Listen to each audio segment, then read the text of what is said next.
Everyone, how's everyone doing? I'm going to start in a few seconds, just trying to get things rolling. But hopefully, everyone out there can hear me, or this is going to be a very short stream. Actually, I only hope to go maybe an hour, maybe a little less than an hour, but we'll see. Uh, so, let me see out there. I'm kind of low. Let's make believe I don't know how to fix that, because I might be low here, but that's probably because my mic isn't.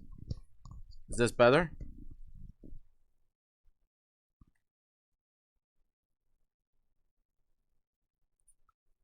Let me see. Is there a way to increase my volume? Lock volume? No. No. Bad computer. Alright, so I'm gonna jump over. Hey, what's going on, universe? Yay, universe! So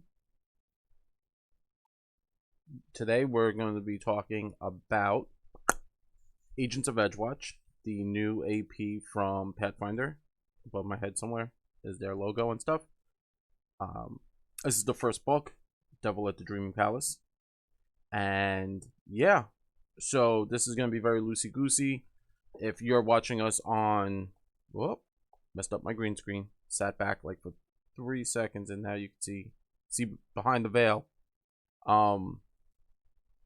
So it's going to be very loosey-goosey. This is basically going to be going over Agents of Edgewatch, GM prep for my campaign with the Nothing Venture, Nothing Game group. It's basically an hour's worth of prep I'm going to do tonight. I'm going to try and do it right before every game. So hopefully my players don't secretly listen to this and know what's coming. I will know if that's the fact, and then I'll start changing things. So then when you're watching this on YouTube or on Twitch, you'll suddenly be like, hey, he changed everything. And I'll be like, yeah, my players cheated. I know they don't, but it's okay. Actually, the reason why I'm doing a lot of this GM prep is because we have two players, Steve and Trevor, who are playing from the playtest. We have Steve, who is playing the Magus, and Trevor, who is playing the Summoner. Now, they might not stay like that indefinitely, so if you're listening to this in the far, far future and Trevor and Steve are different classes or whatever, that's... Yeah, the who. That's 100% possible that they changed. Because maybe the playtest character was terrible or wasn't fitting the style of the campaign. So if you don't know what this campaign is basically Police Academy with dice. I say that as silly as it sounds, it's 100% true. You guys are, well, you humans will be playing guards in the city of Absalom. And actually, the picture behind me is from the Lost Omens guide, and it's the picture that they now have up for. It's a beautiful picture. I don't know if you can see the whole thing. It's a beautiful scene, purples and blues, and it's the ocean, it's the harbor for Absalom. You have beautiful ships. I think this is a Talador ship with the blue and the white sails, but I'm not sure. And anyway, moving on. Agents of Edgewatch. Characters will be playing guards. They are starting out level 1. This campaign hopefully goes to level 20. Unlike my Rise of the Rune Lords, which only went to 16, I believe. I'm not 100% sure. But, so where do we start? What are we starting on? Well, as you can see here, this is the PDF. We have Agents of Edgewatch. You have your captain. This is the captain. He has kind of like sandy blonde hair, sandy blonde mustache. He's in the breastplate, very regal, in the Absalom colors, which are like, I'm kind of colorblind, so as I understand it, it's like a greenish blue. I'm sorry for my podcast listeners. It's like an off green color to me. It's hard to see. I look like a deer in the headlights. It's like a blue green, like seafoam green, maybe. I don't know. Oh, best friend Vijay's gonna kill me. He's a fashion designer and he messes with colors and stuff, and he always shows me the color wheel whenever I'm painting my house, and I'm like, colors. Just put them on the wall. They'll make sense later on. Anyway, so the characters start off as level 1 guards. You guys are guards, playing the Agents of Edgewatch. You're in Absalom. Now, in this book, blue-green with gold highlights, is kind of the concept here. You have a blue-green with gold highlights. You have the crest of Absalom, which is the eye with like wings coming off the eye, so it kind of looks like the Eye of Horus with wings coming off the eye. And I believe that was the symbol for the old god of man that died against the Lich Lord Tar-Baphomut. The what's his name? Shoot, comes up in there. Aradin, yes, Aradin, and he passed away fighting Tar-Baphomut, and that's actually how you got Iomade, which was his general in one of his armies, and she passed the Starstone test because he died or something like that, and then she became the new goddess. And I think there's another god that used to work with Aradin is now in the Lost Omens character guide, or the Gods of Monster, Gods and Magic. Yeah, she's in there, but she's undead, and she has like a weird story. Like, I think Tar-Baphomut captured her and like imprisoned her and messed with her dome, and now she's not evil. I think they classify her as neutral evil, or maybe like neutral. But she's all about vengeance. Prior to that, she was like really, I guess she would have been on the alignment chart of similar to like Desna, which is more of like a neutral good, or even like a chaotic good. But I think she was more like a neutral good. But sadly, we don't have her anymore. Well, she's back, but now she's undead and all kind of messed up. Her symbol, I believe, is a rose. It's like a bleeding rose or something. I can look that up. So, what do we have here? So we have, let me get my handy dandy AP. So I have both. I have the PDF on my computer, but I'm an old man, so I have the hardbound in my hand because I love holding the book. It kind of makes things real for me. So we're gonna go in, and this isn't really a review. It's just me being a GM and saying a few things that are, something hard in my hand. That's right, Kid Tango. So this isn't a review. This is just me being a GM and being nitpicky. We could all be nitpicky. It's awesome. So they already said, hey, listen, your characters are under the belief that you will be doing non-lethal damage throughout the campaign. So this is a switch up from the normal campaigns where you will constantly be doing lethal damage, and non-lethal is the weirdness, and you get negatives. This one, they said, listen, your character's going to be doing non-lethal off the bat. No one takes negatives. So it's understood the characters will be taking non-lethal. Doing non-lethal to the situations, and then if things change or escalate, or if they have to, they can use lethal damage.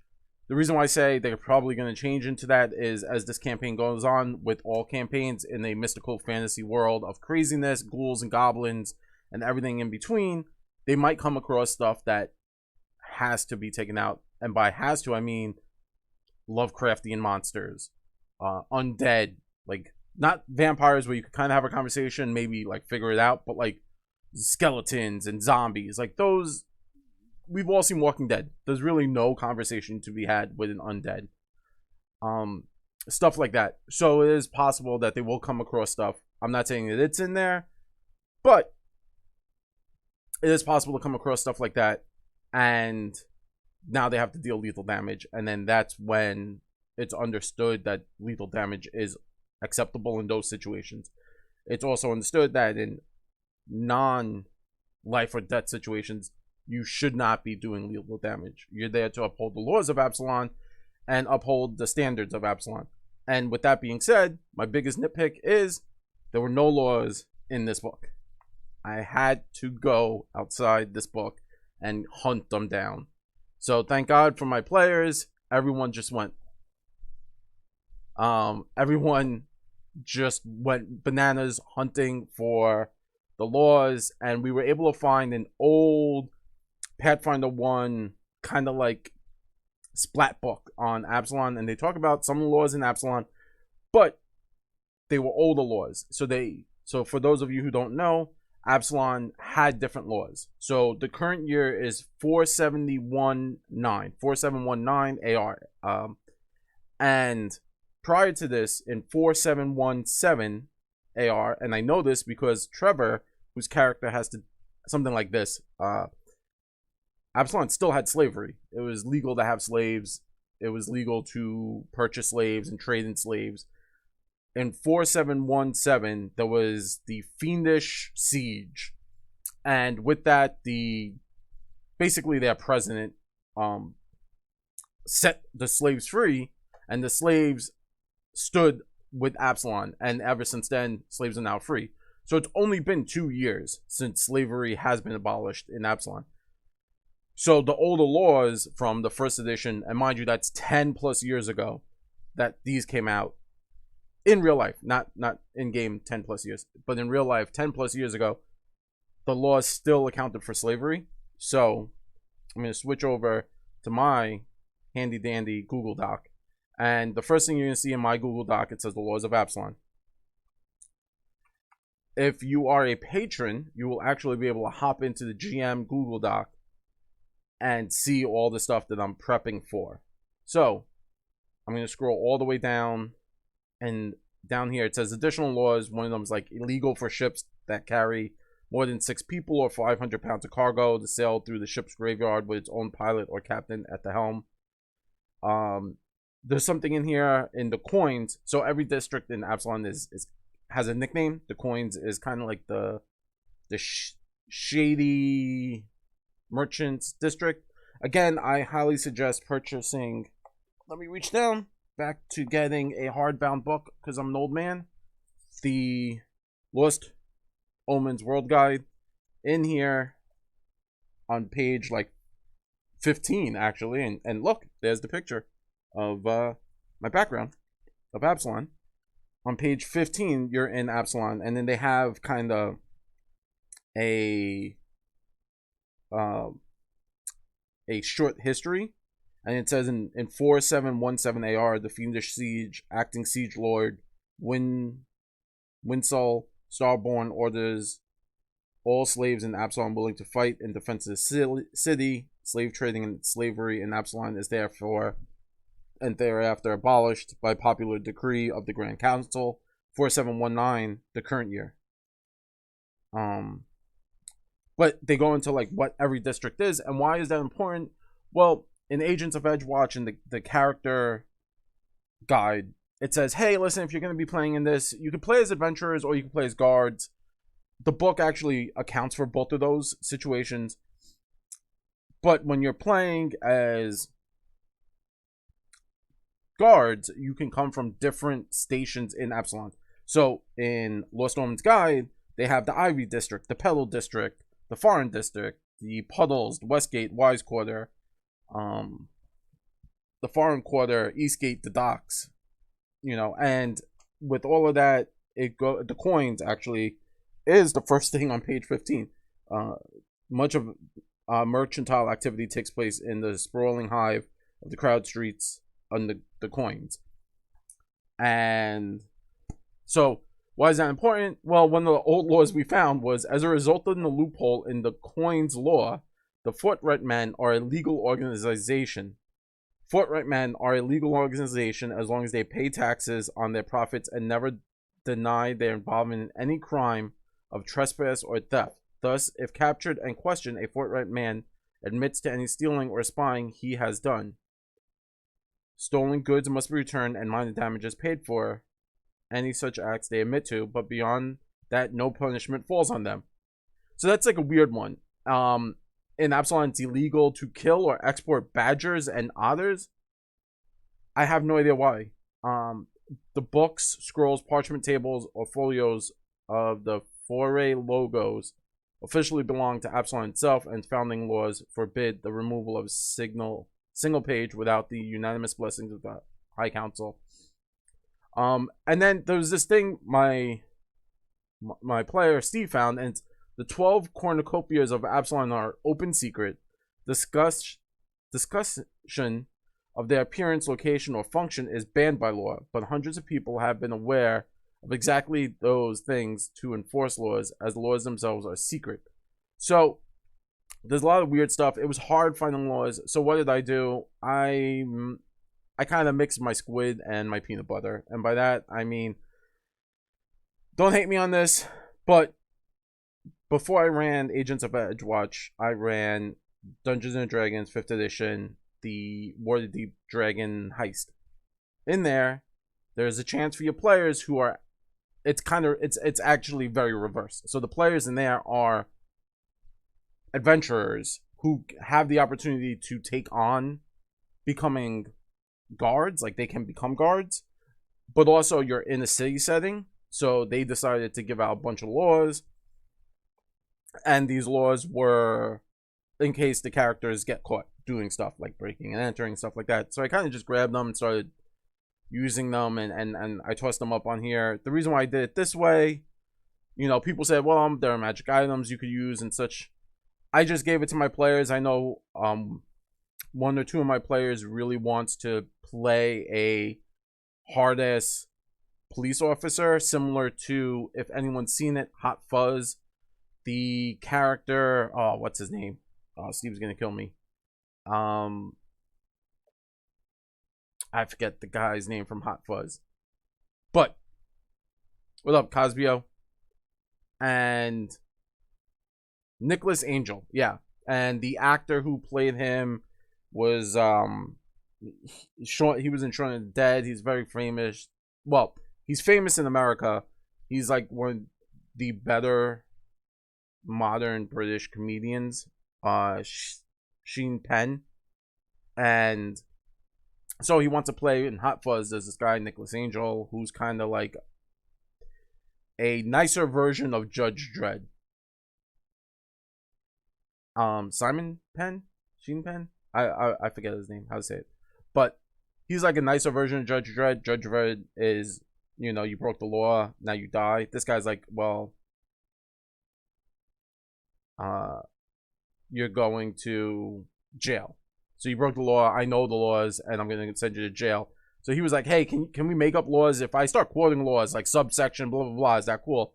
And I was like, yeah, but I should also put laws out there for my other players who might want to know them. I know Jeff is probably going to start going back to the laws on the PDF. And when he's trying to make an arrest or have a conversation, he can use those because Jeff is very creative with how he plays his character. And that's something I know he's going to want to look into and use. So we're in the PDF.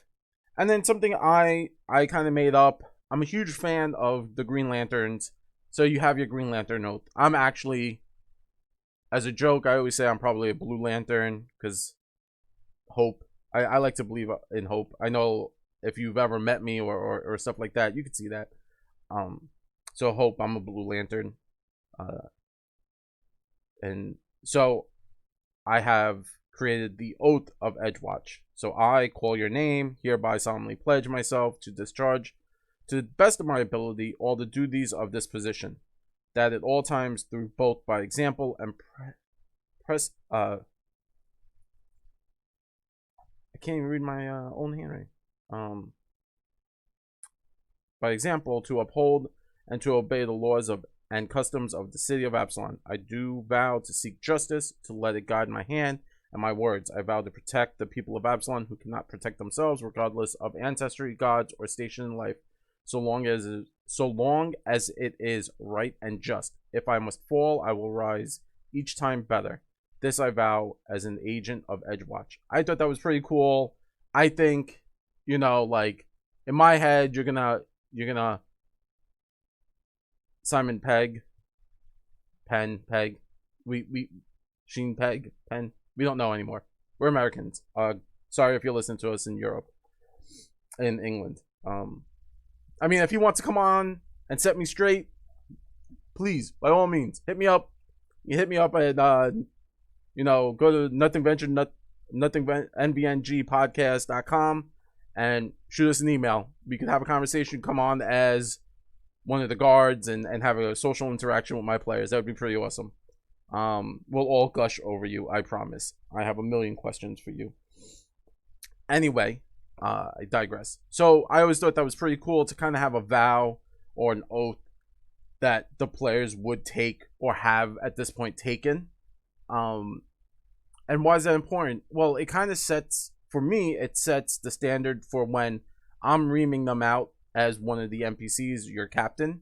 And be like, oh, you know the oath, blah, blah, blah, blah, you know, like fire and brimstone, word up to the last action hero. If anyone, quickly, if you're under 25, you probably have never seen this movie. If you're about my age, mid-30s, early 30s, you've probably seen the last action hero, Arnold Schwarzenegger movie. He's a cop from like this fantastical cop fantasy movie, and he comes to the real world. And in his movie, when he's talking to the captain, smoke is coming out of his ears. I'm a cop, you idiot. Yeah, exactly, Kid Tango. So smoke is coming out of his ears, and he's, fire and brimstone, blah, blah, blah, you've gone too far, hand in your badge, and you're gone, blah. So, the mayor's coming down on my ass.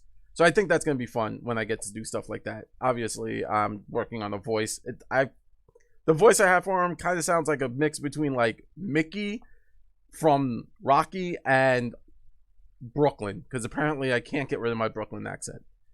I thought about making it like Arnold Schwarzenegger, like the bad, like I'll be back, yeah, do that. But I thought that would be too silly. So in podcasting, in Twitch and stuff like that, you kind of have to grab players with a bang, right? You don't want to start them on something boring. That's why in the older game, Rise of the Rune Lords, your bang is boom, attacked by goblins. Now, this is a little different. You're starting as guards.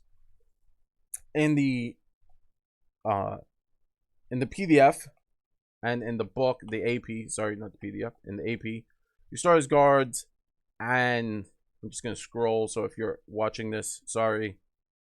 The first thing you're basically getting started, you're just given a noise complaint. And if that's not boring, I don't know what is. A noise complaint as like the first thing that happens is not even like, what, how do you make that a bang? Like, how is that possible?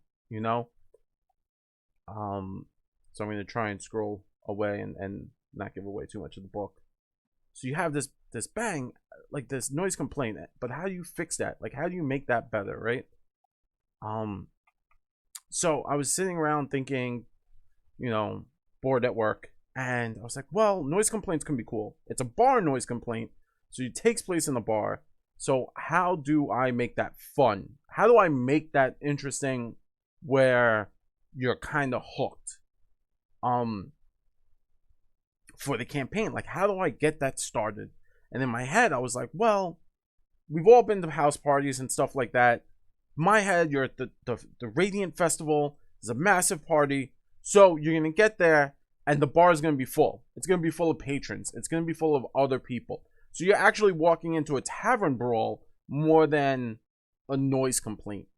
And noise complaint is just the term for tavern brawl that I'm using currently. And why Tavern Brawl? Well, so not only does this hit two tropes all at the same time, this AP. So it starts in the tavern, right? You're technically not in a tavern. You're in the police headquarters getting your assignment, or your guardhouse getting your assignment. And then you go to a tavern. So technically, the first thing you do is go to a tavern, and then you deal with a tavern brawl. So 2 tropes for the price of 1. So you're in this tavern, and nice thing is I have Roll20. I am using Roll20 for this. From my last campaign to this, I found that because of COVID and I'm kind of dating myself when, if you're listening to this in the far, far future, we can't get to the table, and no matter how good you are, combat is boring if you're listening to it. And a lot of my players are visual players, and by that I mean they like to know where everything is. Like I said, Jeff and Fabio are visual players. They like to know where everything is in the room so that they can use it to their advantage, which is part of the game. You should be able to take cover behind a table. We've all seen the Wild West movies where they flip tables and they're kind of shooting their revolvers at each other, and the table or somehow stopping bullets. We've all seen that, or like they run across they run behind the bar as the bar bottles are exploding, and then they jump through the window. Well, that's easy to do in a movie, or if you see it on the table, right? Like if you see it on the table, you can see it and have your characters do that. The problem I was finding is a lot of my players are visual players, and they want to know where everything is, and that's not a problem. I don't mind telling them. But the bigger problem is it gets lost in translation. Like when we all play telephone as little kids, the conversation starts with, I like pickles, and it ends with, rubber baby buggy bumper. And how did it happen? It's just lost in translation. It goes through too many things. Even just by me saying there's a bar, there's a few windows, there's tables, like bar tables, but they're round. They're not the long picnic tables. They're the round tables. And the bar fight breaks out, and my players could say, oh, I'm going to jump behind the bar, and then can I run to a window? And I'm like, yeah, sure, you could get to a window. And in their heads, they're saying, okay, I could get to a window. Can I get out the window? Instead of being very visual, because they're visual players, if I can just show them where the bar is and where everything is, they can act more. They love seeing it. And then when I give them props and when I give them stuff like that, I have them swinging through the chandeliers, jumping out windows. It's amazing, and it makes for a better stream. It makes for a better podcast.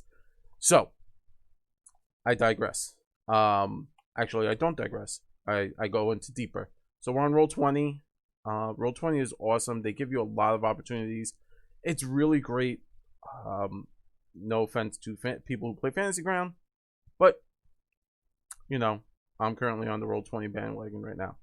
So if you're looking at this, my Roll20 is a little different.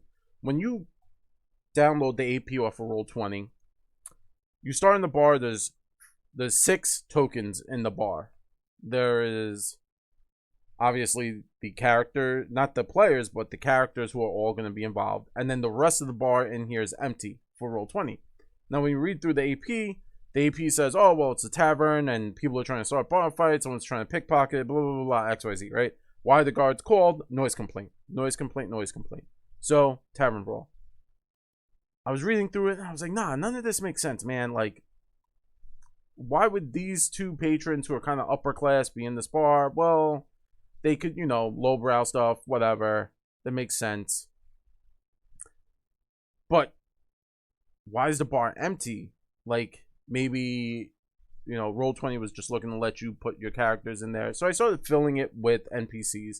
I have this barmaid over here who's, she's kind of near the entranceway. I'm going to start to actually put more tokens in here. And I'm actually going to move the ones who are starting the bar fight so that they're actually in areas where it makes sense. So, what's going on? So we're going to start saying open with a bang. So I'm just going to space. I'm going to start a new page because why not? I have infinite space. Thank you, Google Docs. So open with a bang.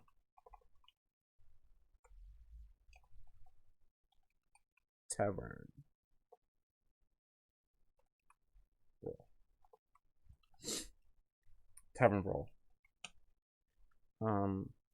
So the AP, it's set for a number of players. I find my players kind of get on the higher end of things. Also, I have a summoner who's technically 2 players, so I have 1 more player than normal. I have 7 players. The reason why I say summoners are one more player than normal is unlike, so summoner starts with a Eidolon. It's a medium-sized creature, and it has a lot of actions in this. I know summoner from first edition was a little different. This one, their summons is powerful, quite powerful. So I technically have 7 players, and you know, not to be mean, but like I have to let them all shine. I can't just have 1 or 2 characters shining. So what's really nice is in this AP, you have the ability to resolve situations non-violently, and that's kind of the way they lead the story. They lead the story non-violently. They say, hey, listen, if your players resolve this non-violently, give them more XP. I'm a milestone guy. I know milestones is pretty cool. What milestones are, if you're listening to this and you're like, what's milestones? What milestones are basically at a certain point in your story, characters bling, level up. Old school XP. I think this one I'm just going to go with XP. And why I'm going to go with XP is, while milestone is fine, and in your AP it says, well, at this point they should be this level, at this point they should be that level. I want to show them that resolving things rewards them better than just, you know, smash and grab. So I'm going to use XP as the way to show my players that resolving things non-violently in the right circumstances is better than, you know, murder hoboing. This is me kind of trying to railroad them. So Tavern Brawl, what happens in the Tavern Brawl? So you have a brawler. You have in the AP, it's 4 things are happening. There's 4 opportunities for them. Basically, they come in and there's adventurers doing adventurous stuff. But we've all been the adventurers, right? We've all been in the Tavern Brawl in the game. And, you know, I want to use what would normally happen as adventurers. So my NPCs are going to try and talk their way out of it. Way out of trouble with the guards. So do they have those stats for it? And I'm not going to show what stats they have, but they really, you know, they give you your common stats, right? So acrobatics, deception, stealth, thievery, you know, intimidation. So we have stats, but I want them to be able to talk with the guards, and intimidation and diplomacy are kind of important for them to kind of like schmooze the guards and get out of it. And there's a character in there who's kind of a rogue, and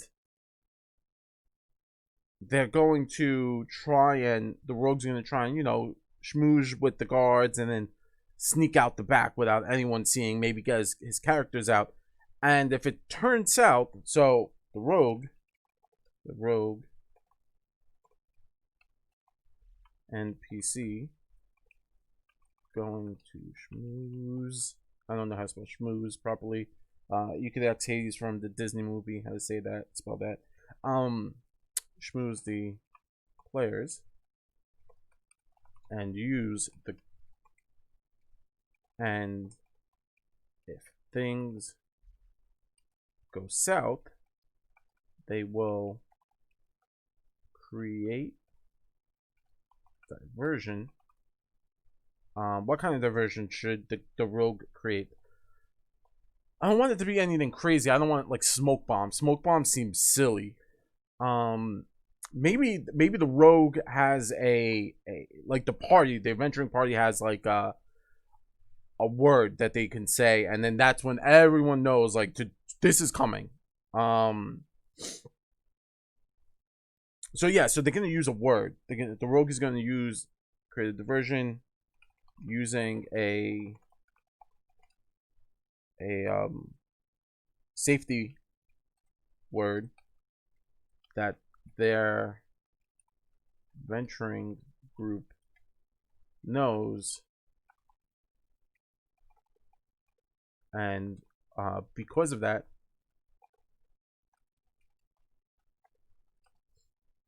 the rogue will. So the rogue has to do something. Maybe the rogue has a magic item, like a trinket, that could cause, not like a real fire, like maybe like a minor illusion. Use a trinket to cause a minor illusion, a small fire that will cause the players to become distracted and allow their group to flee. So that's how I'm gonna play this. So I'm gonna play it that like the, I'm gonna play it as close as I can to the book. The book says how things should happen, and there's gonna be like a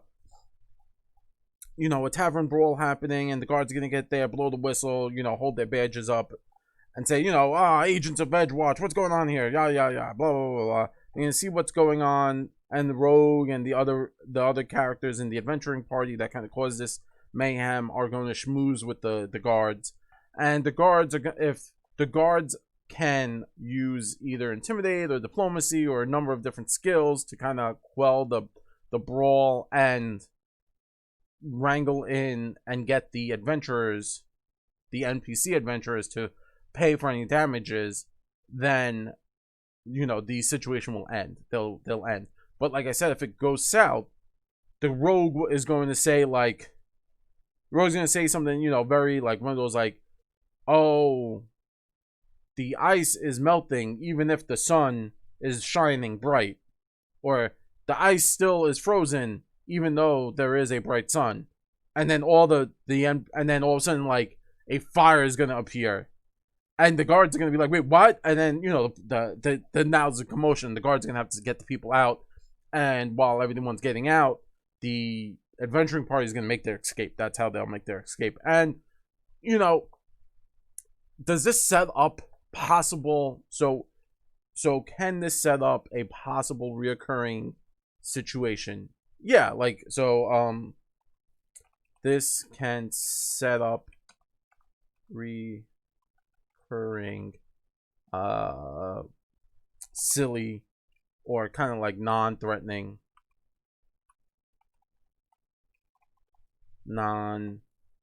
like more of like a nuisance, silly nuisance, NEUC. I spelled that wrong. NUISANCE. Set up a recurring silly nuisance of NPC adventurers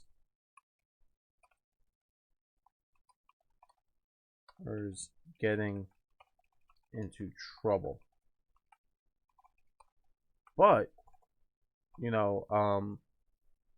also, on the positive side, if the players resolve this without any kind of resolve this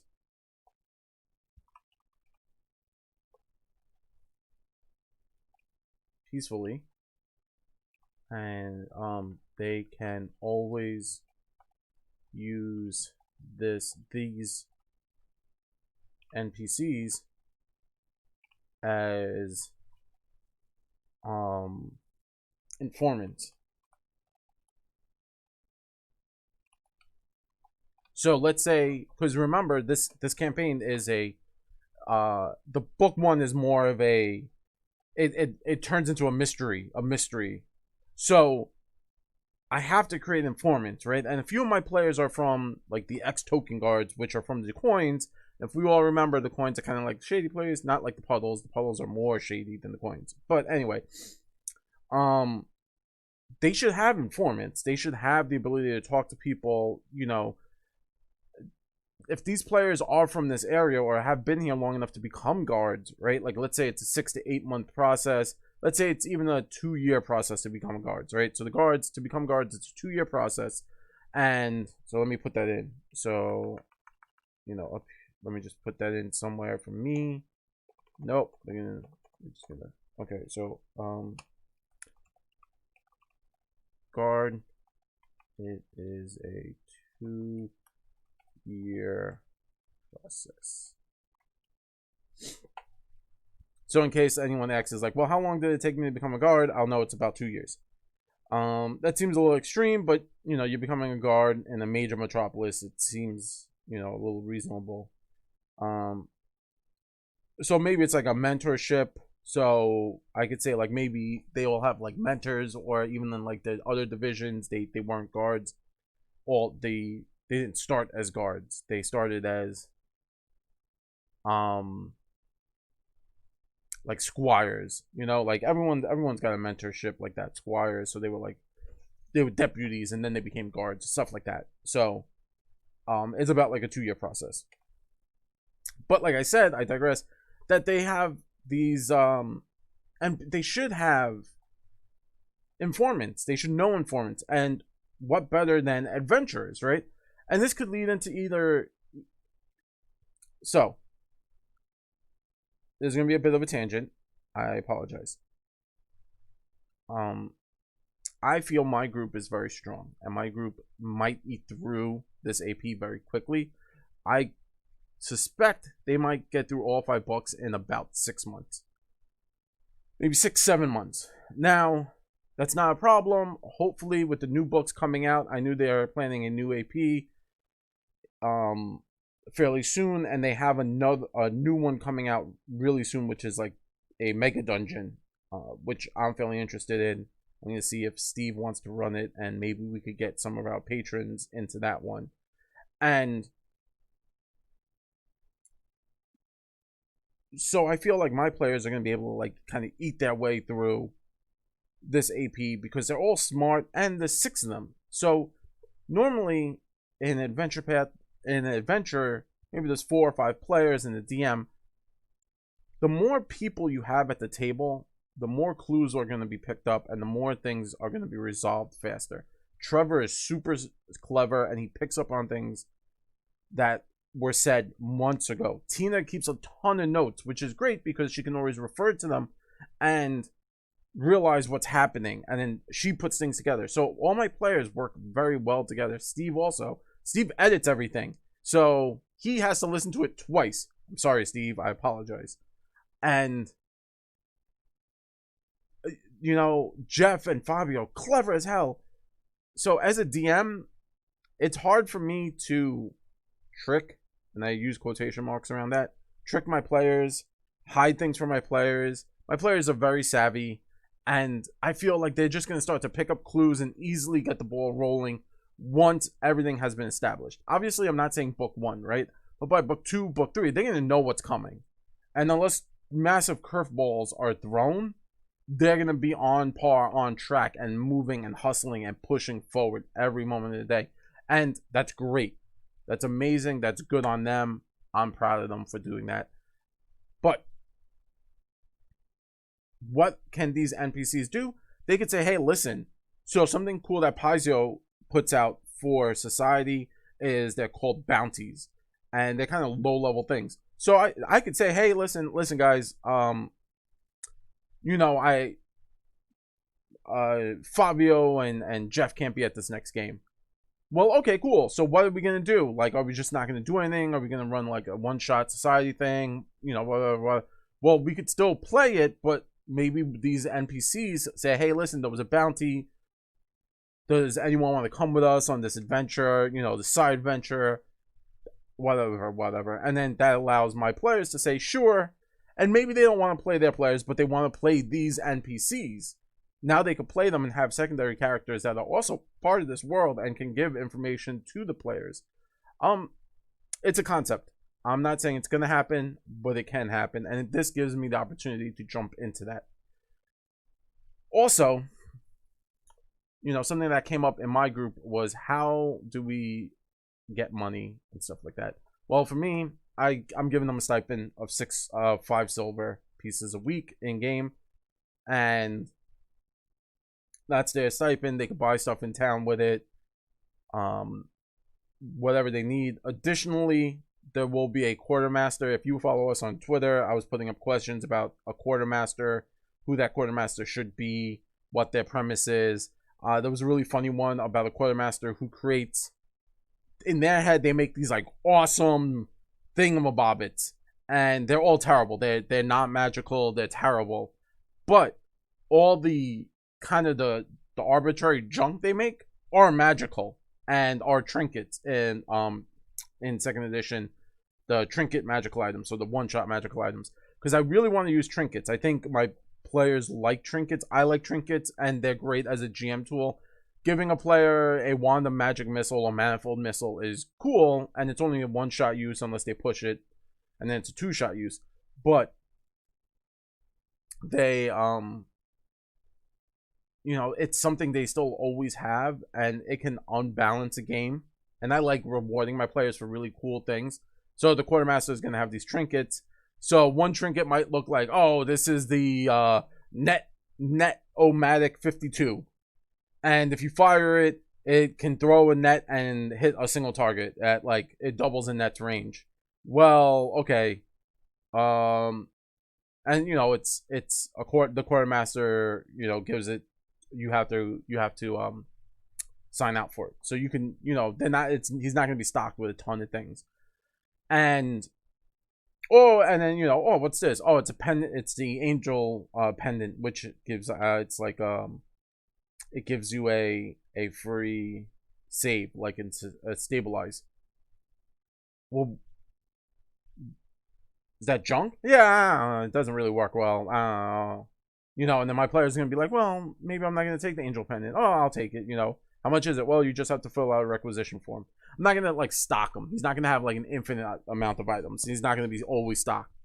So then they take the Netomatic, and then they take the pendant, and then they fire the Netomatic, and I'm like, okay, roll a D100. You know, it's a 50-50 shot. And they're like 50-50. I'm like, yeah, 50-50. Like either it works or it pops in your hand and it nets you and you're in the net. I'm like, wait, what? Yeah, his stuff never works. I'd be like, wait, does the angel pendant work? And then, you know, if there's a caster or something, yeah, sure, like that works perfectly fine. And then that's kind of like I thought that was pretty funny. Like you have like the zany guy who's kind of always creating these weird, crazy items, but they never work properly or they don't work at all. And they go like, oh, you didn't think look, I thought it was going to work. I'm sorry, I tried. Blah, blah. I just thought that was kind of fun. And that's going to be a pretty cool quartermaster. We're going to go with human for that one, as far as I understand. So I think that was pretty cool. I have to give a shout out to, you know, our Twitter followers. I'm stealing that one. Thank you very much for that concept and idea for a quartermaster to be giving out items for Agents of Edgewatch. Normally in the book, they say the players can confiscate items from like enemies, and they just have to log them in and say what they confiscated and stuff like that. And I'm not going to say they can't confiscate weapons. Like, let's say there's a situation, like let's say in the Tavern Ball, someone has an axe out and is like trying to attack someone with the axe, and they tackle that person down, and they stop them, they take the axe away. That's fine. That's acceptable, and they have to log it. Assuming someone in my party will be keeping track of everything. That's on their PDF, and if you're part of our Patreon, you actually will get access to that PDF, so you can see the character notes and stuff like that. So we do like a monthly character note, and you look, and it's kind of written from the character's perspective. So if you really want like a behind the scenes, that's like pretty cool. And so someone will be keeping track of that. I could be keeping track of it, but I already got like a lot of stuff to keep track of. I have my NPCs, my players, my characters. So they do this Tavern Brawl, and that kind of is your bang. It's a Tavern Brawl. Interesting concept. We'll see how it plays out. I'm still working on it. And then after that, they go to the second section, which is your next day. So it's next day. So I like that they have that opportunity, and they are kind of moving things along day by day. And they tell you like, oh, this happens the next day. So the next day they're working their beat, and let me bring that up. So the next day, they're told to walk a beat, and then walking the beat, they come across a bunch of the mean streets. These mean streets of Absalom. And the stuff. There's a goblin fight and all that jazz. And they have all these interesting concepts. And what do they get from these the mean streets of Absalom? Well, technically they should all walk the beat together as a unit. I'm going to split the party as a DM. So I have 6 players, technically 7 because of Trevor and his Eidolon. I'm going to split the party, and I'm going to force 3 to walk one way and 3 to walk another way, and then they can kind of meet up at one major plot point. And the reason why I'm doing that is, again, it allows for my players to have this sense of so walking the beat. So why do that? Well, I'm splitting up the party, so I'm gonna write party because a lot of these situations can be resolved very fast. So to have the whole party work as a unit, they're just gonna go to a situation, resolve it, go to a situation, resolve, go to a situation, resolve it, and it's gonna feel very linear. It is linear, right? I already said they're gonna wind up at the same starting and stopping. They're gonna wind up at the same end goal. But in this fashion, having 3 players and 3 players separated, it forces role play, and we are in a role play game. And I'm not gonna pick the people who don't want to role play to be all in the same party, and the people who love role play to be all in the same party. What's funny is I'm gonna go off on a little tangent here. So in Rise of the Rune Lords, my last campaign, Zach loved role playing. He made this diplomacy based character, and early on he was constantly trying to diplomatize out of combat that should not have, you can't talk your way out of a Sinspawn fight. Sinspawn's assholes. They're just gonna cause a fight. It is what it is. But he kept trying, so I felt really bad, and every so often it would work. We don't really need to roll 20 anything. So what happens is he kept trying, never worked. I felt really bad. And then Agents of Edgewatch came out, and I was like, oh man, this is awesome. It's a lot of role play.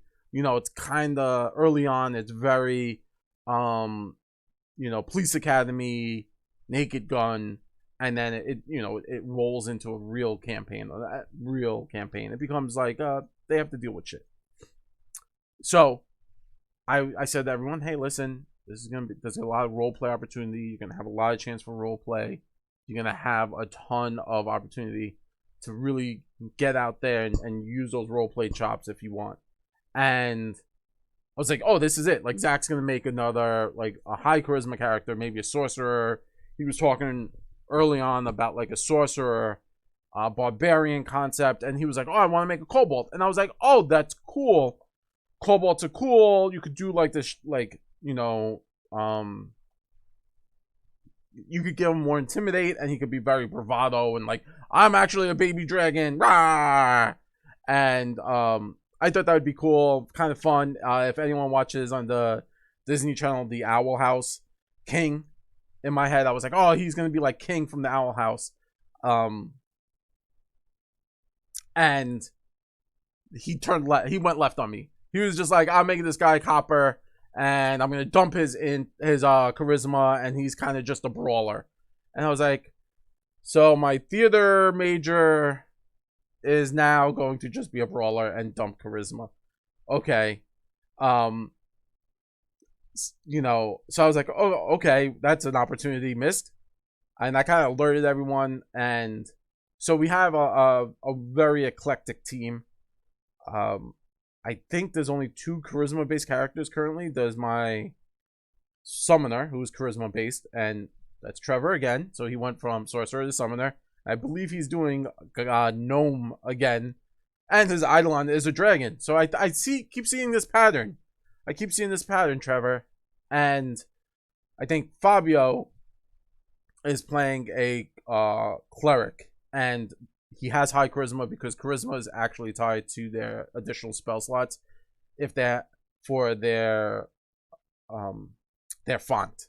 So he went healing, and so he has more healing spells, and he's a healer, and he has a high charisma based on that. So I was like, okay.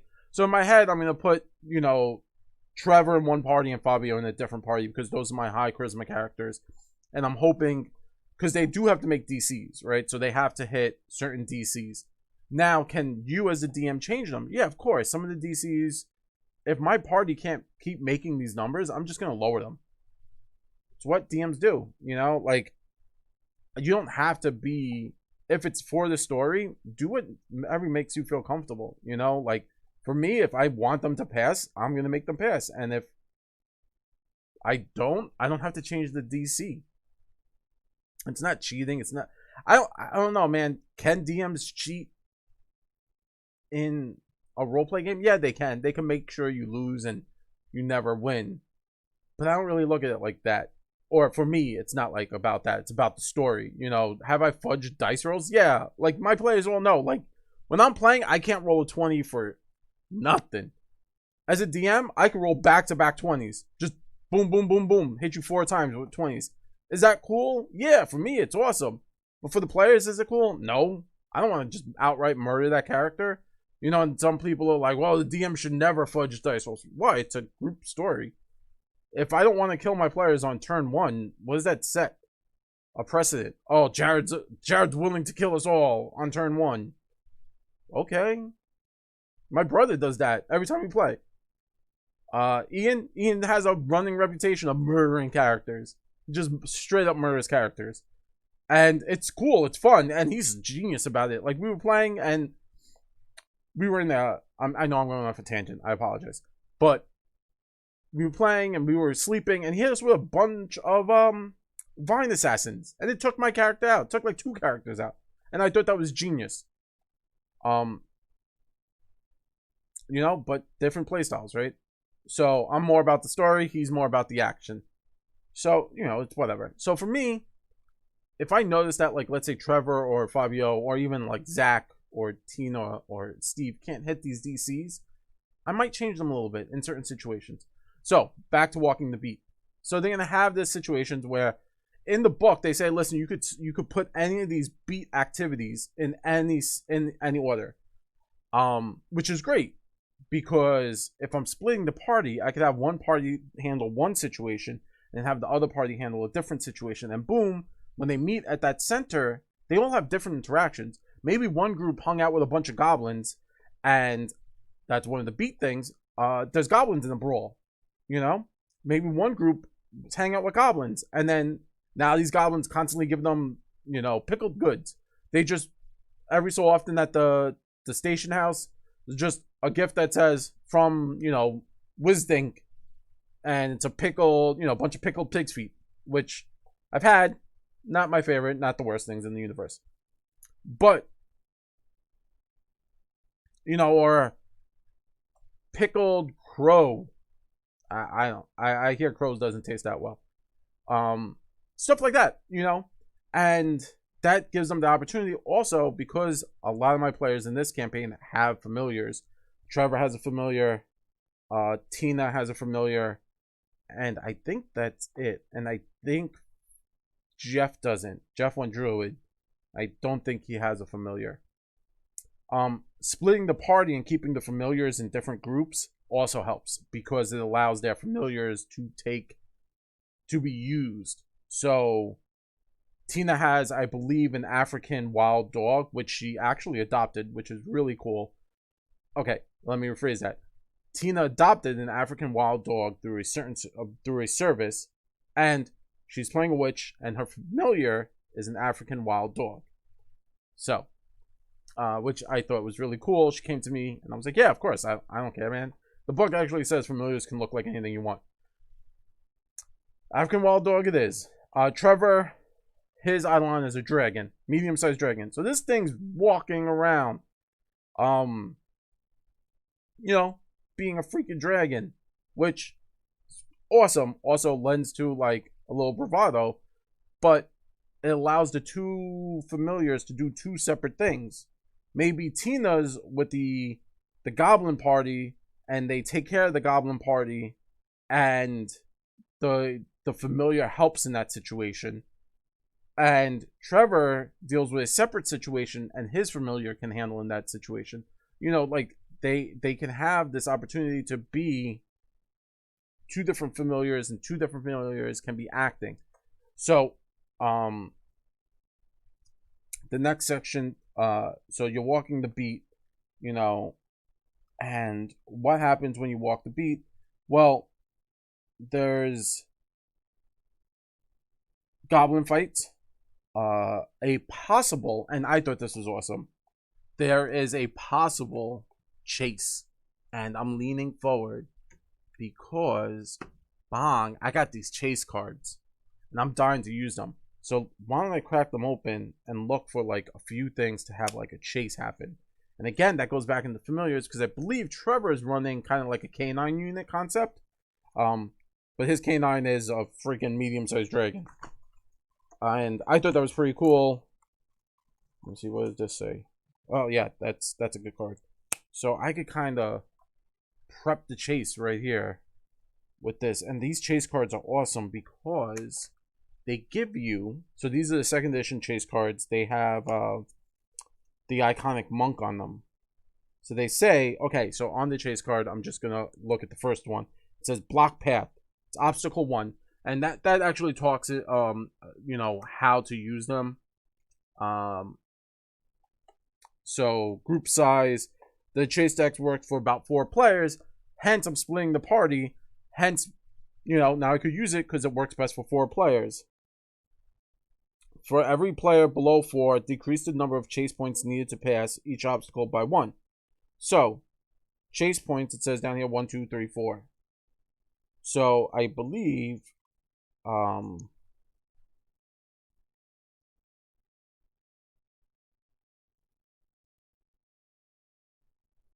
these actually also give out XP. So there might be, I'm thinking like, hey, can I, oh, I'm moving my green screen. Sorry. I'm thinking like, could I give, right? Like, so to my old school 2E D&D players, second edition D&D players, I believe you could level at different paces. So is there a chance for my players to level at different paces? I think maybe, or maybe they'll have like, they'll all be kind of close, but some will have like 10 more than the other group and maybe 10 less, or maybe like, so, you know, and then maybe that like, then, you know, not awarding XP, but also having like these separate party things happen. Like maybe I can award XP for different situations because these say, you know, and then you give XP. So like I could give 10 XP for a cool chase scene. That's pretty interesting. I have to play around with that. Obviously, if you're listening to this in the future, you'll know how that goes out. Yeah, so the PCs typically get 1 chase point. So running a chase, right? So let's just talk about running a chase, right? So PCs, chase plays out in a series of rounds. The side of the chase being pursued goes first. The PC's opposition goes at a steady rate, typically passing 1 obstacle per round. PCs need to earn chase points towards each obstacle. The PC's turn are grouped together. They can act in any order. On a character's turn, they describe what they do to help the group get past the obstacle, then attempt any required roll, with the result determines how many chase points they get. Okay, simple enough. Critical, they get 2. Success, they get 1. Critical failure, they lose 1. So failure, nothing bad happens. They don't gain anything.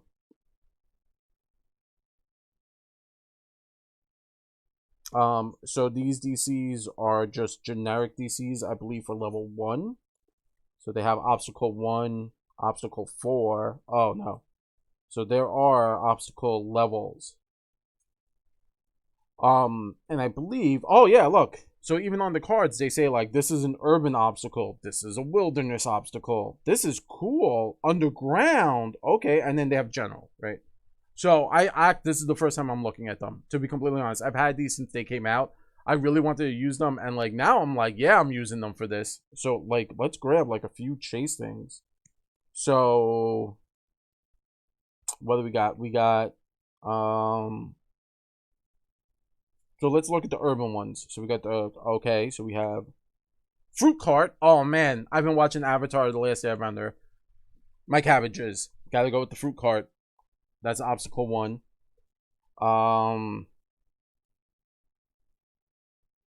You know, it's funny. The book actually starts in my cabbages. Yeah, the book actually, this chase starts with it's in like kind of a construction zone. So they have construction site. So I'm using that.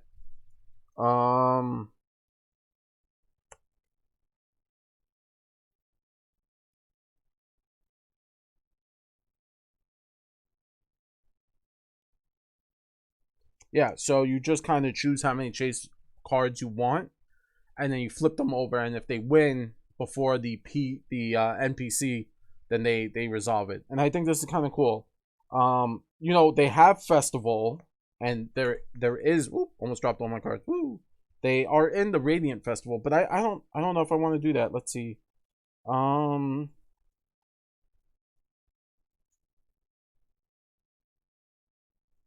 Flash Flood. No, I'm sorry. Uh,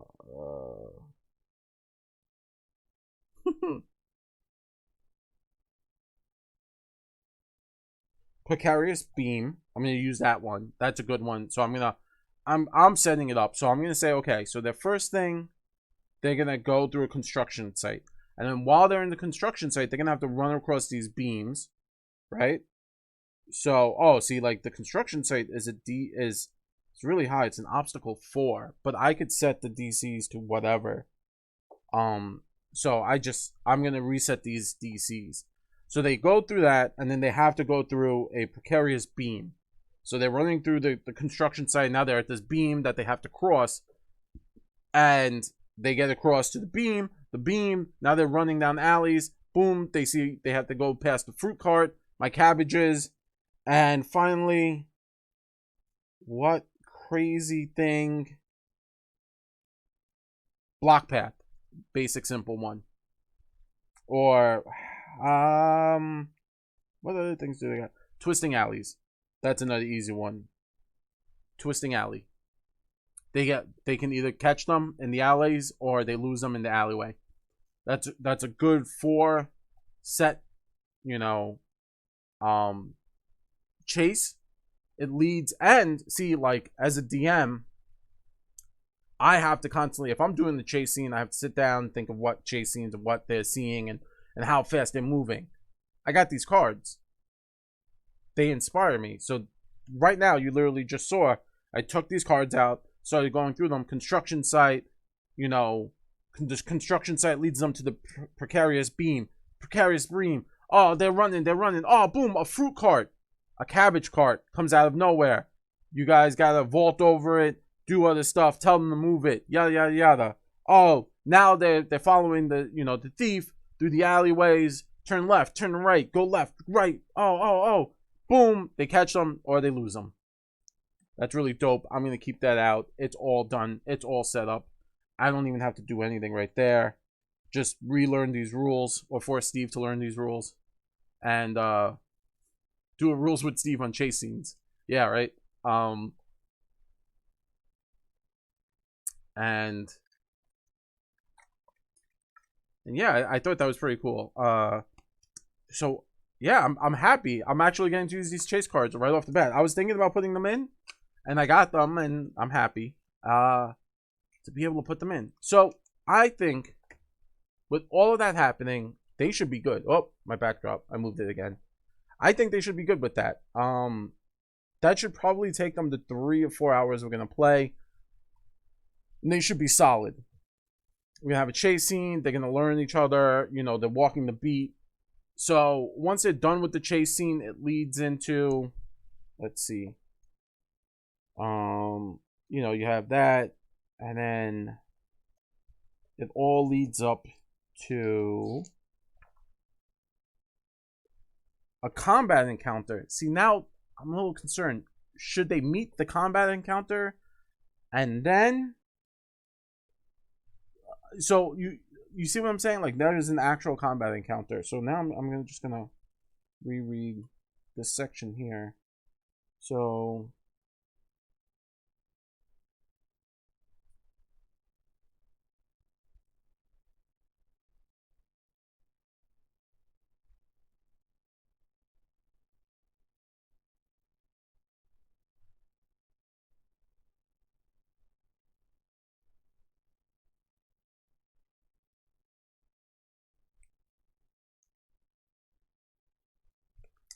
they do, sorry for the dead air.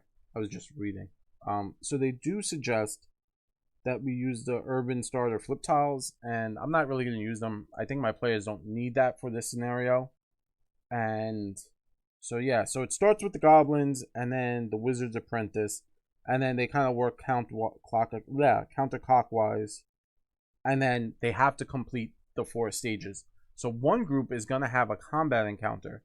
So maybe that's how, like, I could balance the XP, because they're getting chase XP, or maybe they won't. So I now need to figure out, I think that's going to be my question, is to figure out who's in whose group. You know, do I split it? So I already know I'm splitting it to 2 charisma based characters. So I already know, let me go. So if I go to my roll 20, I can easily pick up my characters sheets, which hopefully you guys can see, but because I can look at my character sheet. So I know Trevor, if I go to his character, Trevor has an 18 charisma, and if I go over to Fabio's, he has a 16, so that's not bad. Let me look at my other characters. Okay, Tina's got nothing good. Jeff's got nothing. Let's see, Zach's got no charisma. Oh man. And Steve, let's see how much charisma Steve has. Steve has no charisma. Okay, so I do have to separate it with Fabio and Trevor. Now I can't have Trevor and Steve in the same party because they're both playing the new classes from the AP. Not the AP. They're both playing the new playtest characters from the playtest. A Magus and a Summoner. So I can't have Trevor and Steve together. So I already know it's Fabio Steve is in a party, and it's going to be Trevor and anyone else. So I think I'm going to put Trevor and Tina, because Tina's character, they both have summoners. So that's going to be a weird party. So I think they both have familiars. So I'm going to have to put Trevor, Jeff, Zach in a party, and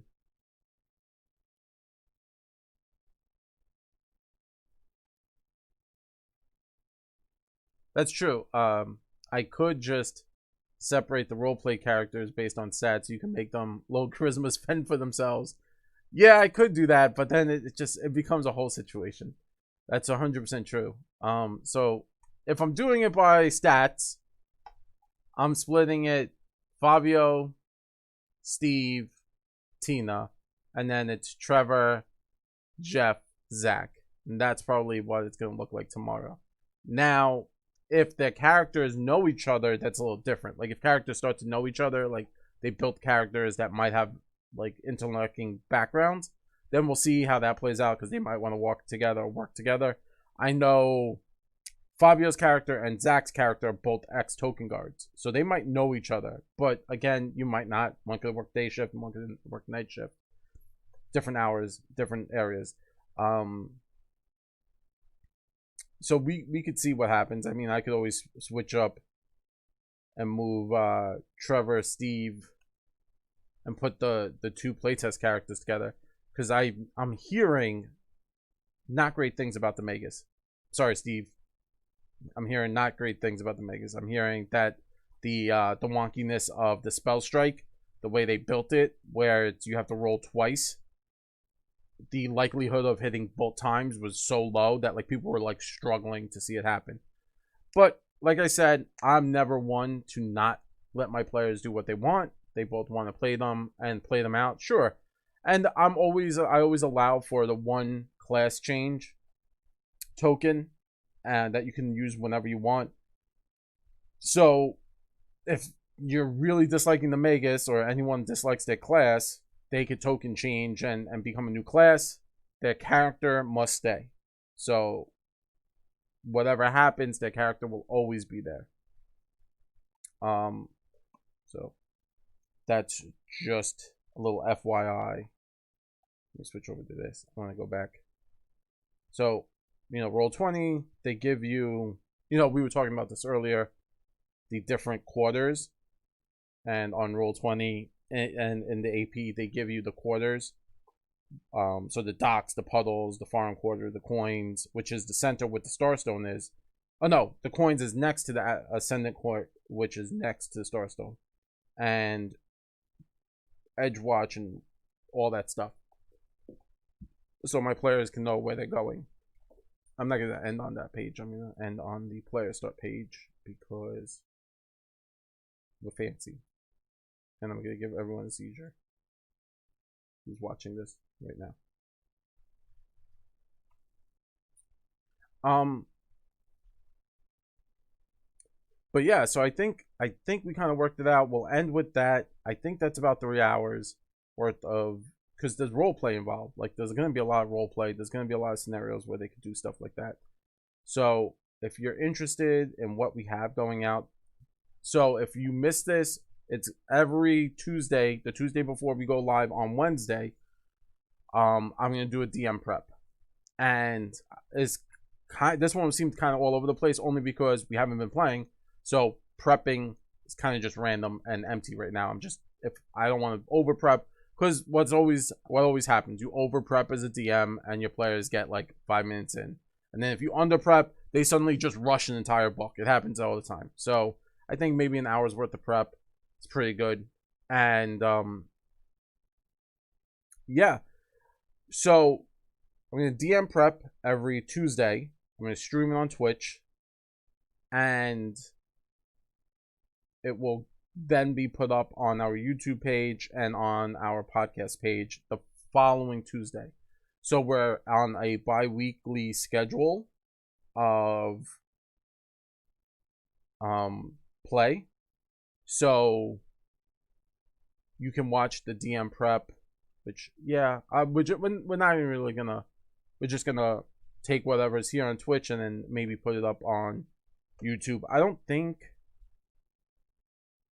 I'm trying to think. Maybe we could put it up on Monday. I gotta work that out with Steve. See what he thinks is best. What's easiest. What's best in life. But yeah, I think that's really it for now. So I'm your host with the most, your DM Jared. We are Nothing Ventured, Nothing Gained, rolling dice, giving advice with a little bit of that New York spice. Have a good night, everyone. Bye, Kid Tango.